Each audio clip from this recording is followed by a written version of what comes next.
क्या आपको याद है वो फ्रूटी का छोटा ट्रायंगल पैक जिसे हम स्कूल बैग में डालकर ले जाते थे, या फिर वो किस्मी कैंडी जो सिर्फ 50 पैसे में मिलती थी, और कैडबरी बाइट्स जिसके लिए आज भी लोग सोशल मीडिया पर ब्रिंग बैक बाइट्स लिखते रहते हैं। लेकिन क्या आपने कभी सोचा है कि आखिर इतने फेमस प्रोडक्ट्स अचानक गायब क्यों हो गए? क्या लोग उन्हें पसंद करना बंद कर चुके थे, या फिर इसके पीछे कोई और बड़ी वजह थी? आज हम जानेंगे कुछ ऐसे फेमस प्रोडक्ट्स की असली कहानी जो कभी हर दुकान की शान हुआ करते थे, लेकिन समय के साथ या तो वो पूरी तरह बंद हो गए, या फिर उनका लुक और पैकेजिंग इतनी बदल गई कि नई जनरेशन उन्हें पहचान भी नहीं पाती। सबसे पहले बात करते हैं उस स्नैक की जिसकी वापसी के लिए आज भी लोग ऑनलाइन अभियान चलाते हैं, कैडबरी बाइट्स। अगर आपने कभी इसे खाया है तो आपको इसकी क्रंची चॉकलेटी फीलिंग तो जरूर याद होगी। ये अपने समय का एक यूनिक स्नैक था, बाहर से क्रिस्पी और अंदर से चॉकलेट से भरा हुआ। लोगों को ये इतना पसंद था कि कई लोग तो इसे चॉकलेट और नमकीन स्नैक के बीच का परफेक्ट कॉम्बिनेशन मानते थे। लेकिन जो चीजें इसे खास बनाती थी वही इसकी सबसे बड़ी कमजोरी भी थी। दरअसल बाइट अंदर से काफी खोखली और बहुत नाजुक होती थी। जब इसके पैकेट्स एक शहर से दूसरे शहर ट्रकों के जरिए भेजे जाते थे तो रास्ते के झटकों में बड़ी मात्रा में बाइट्स टूट जाती थी, और कस्टमर जब इसे खोलता था तो कई बार उसे पूरे स्नैक की जगह सिर्फ चॉकलेट वाला चूरा मिलता था। रिपोर्ट्स के अकॉर्डिंग कंपनी के कुल डैमेज का बहुत बड़ा हिस्सा सिर्फ बाइट से आ रहा था। इसका मतलब था कि हर महीने कंपनी को भारी नुकसान उठाना पड़ता था।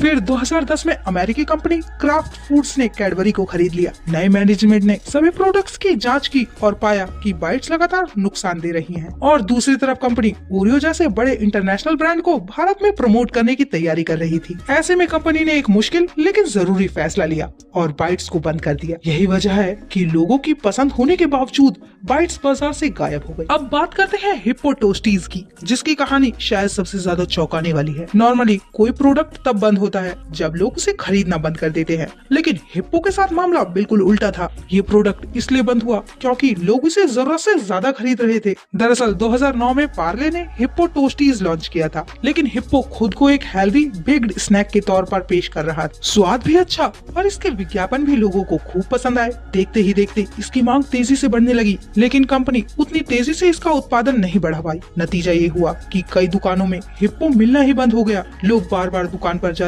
लेकिन उन्हें हिप्पो नहीं मिलता। कुछ समय बाद ग्राहक मजबूरी में दूसरे स्नैक्स खरीदने लगे। धीरे धीरे लोग दूसरी ब्रांड्स की तरफ चले गए और कमजोर सप्लाई की वजह से हिप्पो बाजार से गायब हो गया। आखिर में कंपनी ने इसे बंद कर दिया। यानी ये शायद दुनिया के उन गिने चुने प्रोडक्ट्स में से था जो अपनी नाकामी से नहीं बल्कि अपनी सफलता की वजह से खत्म हो गया।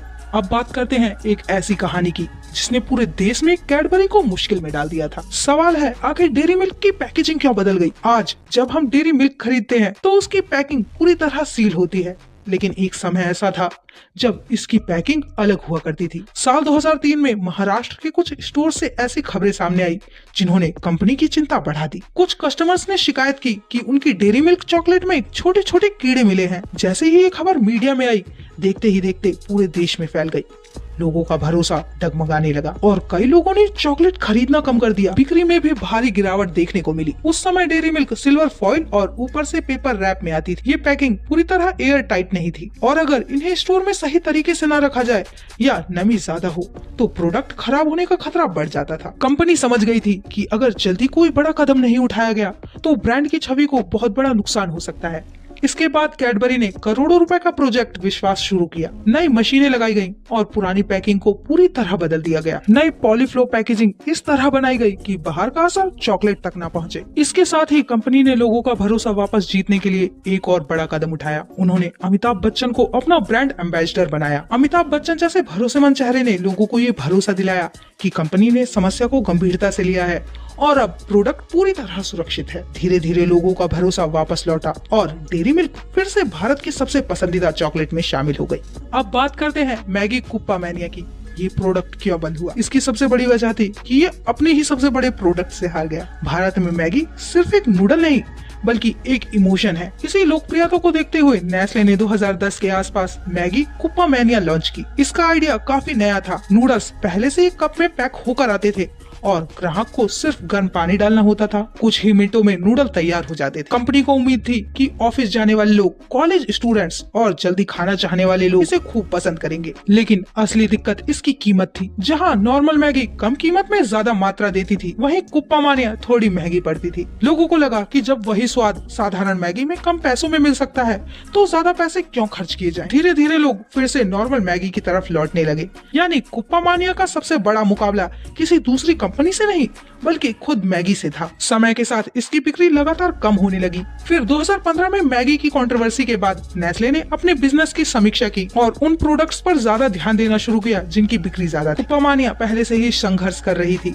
इसलिए कंपनी ने धीरे धीरे इसे बाजार से हटाना शुरू कर दिया। आखिरकार ये लगभग पूरी तरह गायब हो गई। यानी ये एक ऐसा प्रोडक्ट था जिसका आइडिया अपने समय से काफी आगे था, लेकिन इंडियन कस्टमर की पसंद और कीमत के हिसाब से खुद को साबित नहीं कर पाया। अब बात करते हैं पेप्सी ब्लू। आखिर ये बाजार से गायब क्यों हो गई? साल 2002 में पेप्सी ने एक ऐसा एक्सपेरिमेंट किया जिसने पूरी दुनिया का ध्यान अपनी तरफ खींच लिया। कंपनी ने पेप्सी ब्लू नाम की एक नई ड्रिंक लॉन्च की जिसका रंग नीला था। उस समय ये किसी साइंस फिक्शन फिल्म के ड्रिंक जैसी लगती थी। पेप्सी को लगा कि युवाओं को कुछ नया और अलग जरूर पसंद आएगा, इसलिए इसे एक ट्रेंडी और फ्यूचरिस्टिक प्रोडक्ट के तौर पर पेश किया गया। शुरुआत में लोगों के बीच इसे लेकर काफी उत्साह था।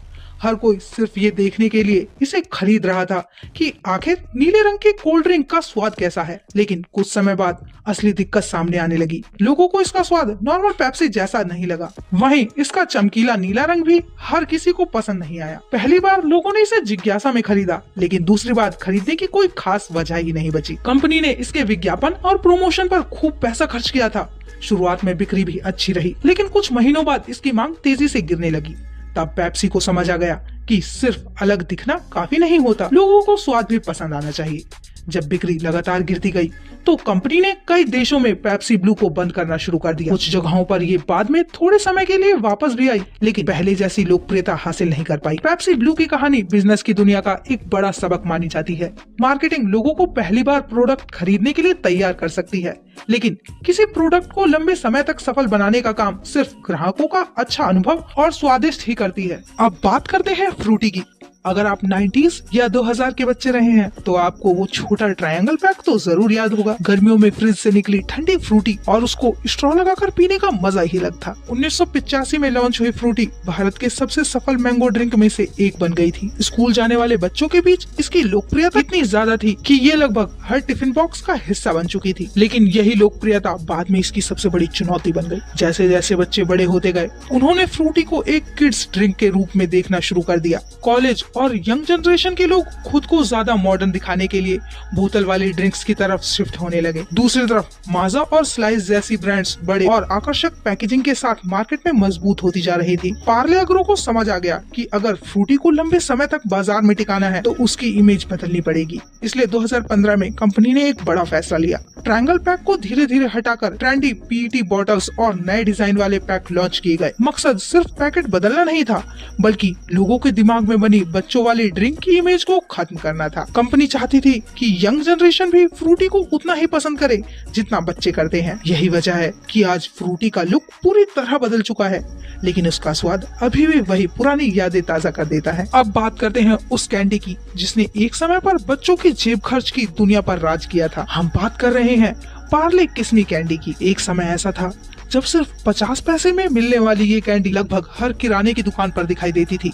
स्कूल से लौटते वक्त चेंज में मिलने वाली टॉफियों में ये सबसे खास मानी जाती थी। लेकिन समय बदल रहा था और साथ में बदल रही थी अर्थव्यवस्था भी।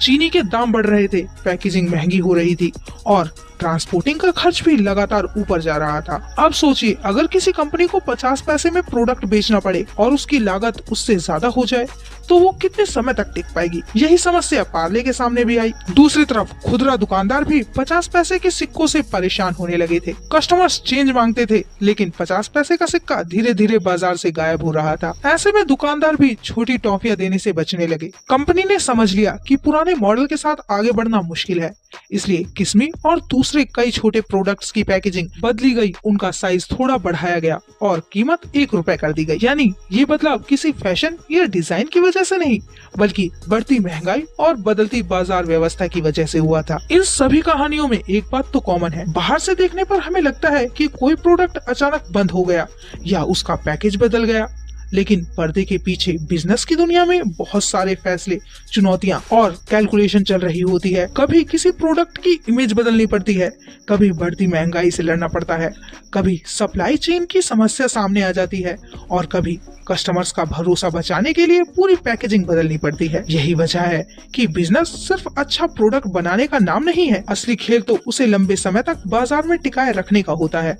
और कई बार इसके लिए कंपनियों को ऐसे फैसले लेने पड़ते हैं जो कस्टमर्स को पसंद नहीं आते, लेकिन बिजनेस को बचाने के लिए जरूरी होते हैं। तो अगली बार जब आपको कोई पुराना पसंदीदा प्रोडक्ट बाजार से गायब होता दिखाई दे या फिर उसका पैकेट बदला हुआ नजर आए, तो ये मत सोचना कि कंपनी ने बिना वजह ऐसा किया होगा। हो सकता है उसके पीछे करोड़ों रुपए का नुकसान, बदलती ग्राहक सोच, बढ़ती महंगाई या फिर कोई ऐसी बिजनेस स्ट्रेटेजी छिपी हो जिसके बारे में ज्यादातर लोगों को कभी पता ही नहीं चलता। वैसे इन सभी प्रोडक्ट्स में से कौन सा ऐसा प्रोडक्ट है जिसे आप आज भी वापस देखना चाहते हो? Cadbury bytes, hippo, Pepsi blue या फिर पुरानी ट्रायंगल वाली फ्रूटी? कमेंट में बताओ। और हाँ, वीडियो अच्छी लगी हो तो वीडियो को लाइक और चैनल को सब्सक्राइब किए बिना जाना नहीं, क्योंकि हम ऐसे ही अमेजिंग वीडियोस लाते रहेंगे। तो जल्द मिलते हैं नेक्स्ट वीडियो में। Thank you for watching this video.